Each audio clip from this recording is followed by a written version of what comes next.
I've been reading High Street legend Julian Richer's new book on how to solve the housing crisis. Excellent piece of work. It's a rather small book in order to fit in with modern house sizes, but leaving that to one side, I agree with the recommendations. It's time for councils to build again. Thank God someone with the kudos of Julian Richer is saying the same thing. The weakness of the whole system is unintentionally revealed in this book. In the introduction, Julian Richer says who the book is aimed at, and the list is almost endless. Policymakers, politicians, councils, private landlords, housing associations, etc, etc, etc. We have a housing system where no one at all is in charge. We've housing ministers in name only. It's the old joke, they're a bit like bidets, nice to have, but no one knows what they actually do. They get criticised for leaving the job regularly. I think they should be praised for leaving that job. Who in their right mind would stay in a position when you have no influence whatsoever over the housing market in this country? Labour is looking at a similar problem on the railways, and that's why they're calling for much tighter central control and accountability. Ed Balls, with all his experience, suggests that's a very brave step to take. Every time a train is late, the rail minister will take full responsibility. Now, in housing at the moment, it is utter chaos, isn't it? You've got ministers, regulators, ombudsmen, the media hammering landlords for poor standards, and rightly so.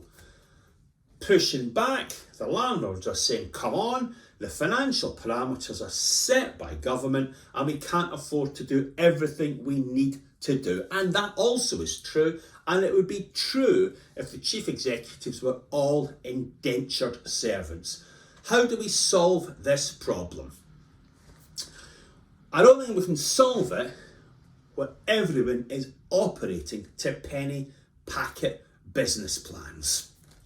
These have their roots in Thatcherism, influenced very much by Milton Friedman, and he said that organisations and businesses should only look after the bottom line and not consider the wider society at all. And that's why in our magazine this month, you've got an article on tenancy fraud, and many housing associations are taking no action on tenancy fraud because they don't reap the financial benefits. We need a better system.